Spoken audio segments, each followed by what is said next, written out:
Assalamu alaikum wa rahmatullahi wa barakatuh. Welcome to lesson 18. Alhamdulillah Rabbil Alameen in Fiqh. Alhamdulillah Rabbil Alameen wa afdalu salati wa atammu taslim ala Sayyidina Muhammad wa ala alihi wa sahbihi ajma'een. Rabbi shrah li sadri wa yassir li amri wa hlul 'uqdatan min lisani yafqahu qawli. Allahumma faqqihna fi ad-din. Allah bless us with understanding of the deen. And here we are continuing in Tayammum, and we're in the Dry Ablution, and we're in the last part, which is, I left it to itself, this topic, because it's the al-jabira, which is the bandage, and it's meaning that now there's a bandage on you, on your body, on your limb, because of an injury or of any for whatever reason, and you're not able to. I'm going to be assuming that you're not able to remove it. If you're able to remove it and if you're able to go through, that's different. You know, with a plaster, you remove it. You should remove it and you wipe that for wudu or for ghusl. But here I'm talking about the time when you're not able to remove it, because if you do so, it's going to prolong your sickness, your illness, and it's going to make things worse. It's not going to actually improve and heal the area. So I've got some scenarios, and hopefully it kind of makes it easier. So al-jabira, the bandage. So I'm looking at 4 different things, and at the end of it, it's about the repeating the prayer part as well. And there's 2 scenarios where you will not have to repeat the prayer. So what we're saying is, you have on your body a bandage, so when you have to perform wudu or ghusl, you're not able to, and because you're not able to, alright, so now you have to perform tayammum. This is the substitute. You have to perform this concession, and I mean, and we'll see on this side that you can't perform tayammum, and on this side that, okay, you can perform tayammum. So tayammum comes into it, this wiping, striking the earth, and then your hands up to your elbows and your face, in the order of face first and then hands. Then you'll have to first strike on the face, second strike on the arms. You'll have to do that as a substitute. So this is also for using the bandage.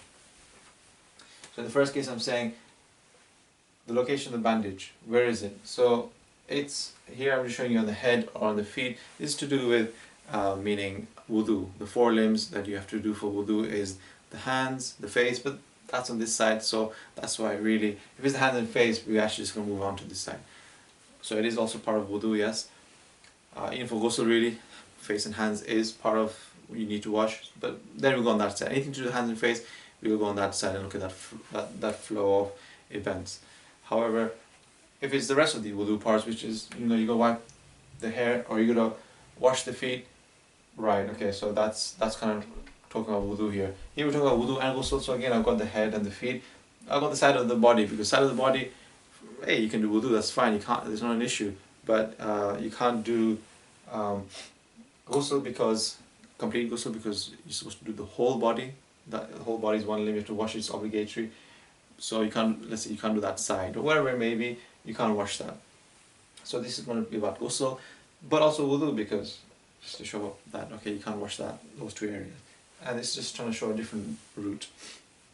On this side, it's your bandage is actually on your head, face is on your face, not your head, on your face, or your hands, which is up to the elbows. And this is part of the tayammum. So because it's that, we're going to have this flow here.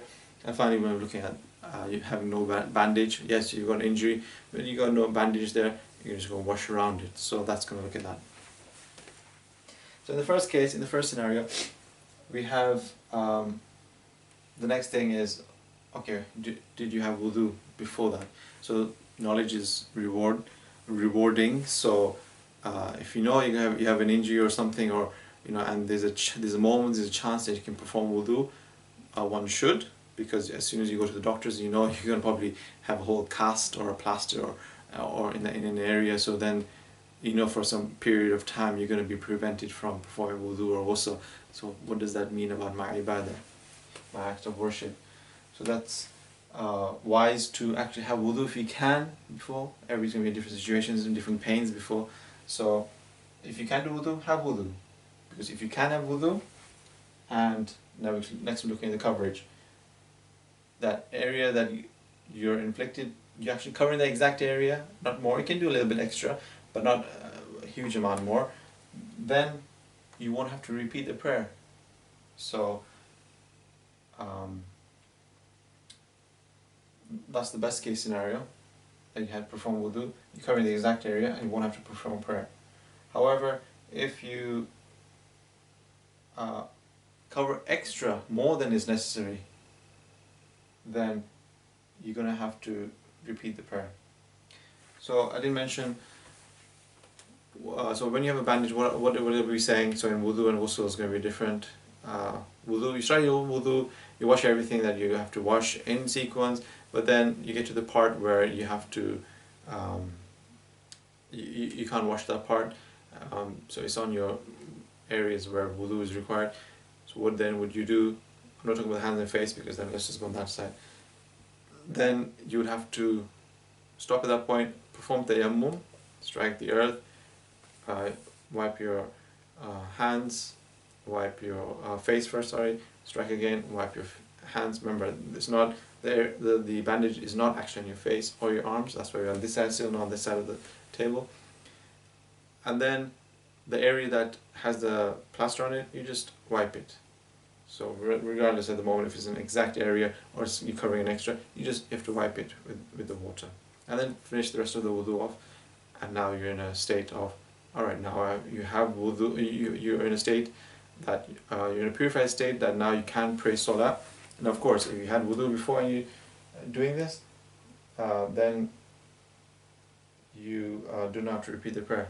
But if you didn't have wudu before, because you haven't completed the proper full wudu, because the bandage is on the limb of the floor, on the feet, for example, on the head, then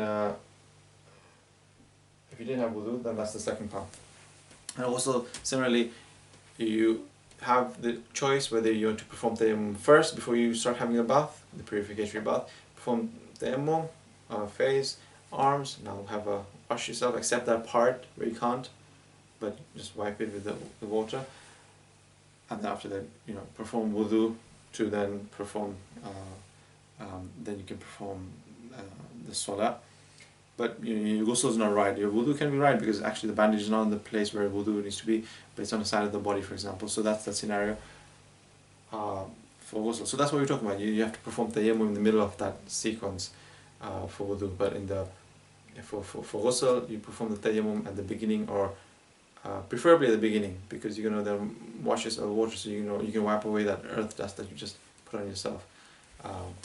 So that's what we're saying in terms of the actual how it's you're gonna actually work. So we just saw that, okay, you had wudu, you covered the exact area, so you won't have to repeat the prayer. Yes, you had wudu, but you used more than necessary in terms of the bandage. Yes, you will have to repeat the prayer when you're able to remove that bandage, and now you can wash everything. The application of bandage again, so ghusl part, you're not gonna have wudu, or let's say it's a wudu part, and you don't have wudu. Here you did have wudu, here you don't have wudu. Whether it's the exact area or the extra area, doesn't matter. You're going to have to repeat the prayer. On this side, now the actual injury is on the face or your hands, and now that's an issue because you can't perform wudu or ghusl, and really you can't even perform tayammum. So you can't even perform a substitute. So regardless then, whether you have wudu before or whether you don't, so it's actually irrelevant. Again, the coverage, that's even more so irrelevant. You're going to have to perform, you're going to have to repeat the prayer totally when you're able to. And in this scenario as well, it's if it's wudu that you're in a minor ritual impurity state, that really you just need to do wudu, but now because you can't even perform tayammum because it's in the face or the hands, the bandage, so you're not doing your wudu properly, and now you're not even doing your tayammum properly, then really when you pray, when you completed your tayammum substitute for not having the wudu, but you can't complete everything, so you did part of your hands, whichever one you couldn't really wipe underneath, isn't it, with the dust, because the dust has to really go everywhere, isn't it? Then pray your salah as normal. But if in a state of janaba, you're in a state of major ritual impurity, and again it's in one of these places, your hands or your face, so your ghusl is not right, because your hands and your face is not washed.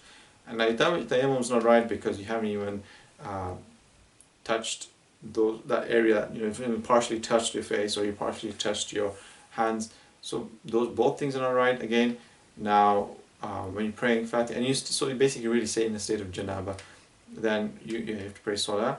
Then just make sure you pray the fard salah only. Don't pray any nafil salah at all, and make sure you're just reading Surah Al-Fatiha and the minimum required in terms of the whole salah. And you can pray fard salah, the obligatory prayers, as well as witr. That's the only two you can pray.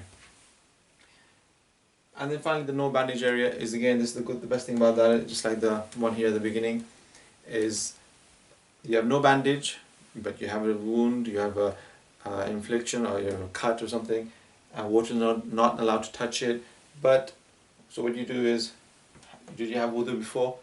Again, knowledge, yes, you did. Then, regardless of whether how much, it doesn't, because you're washing everything except that part really.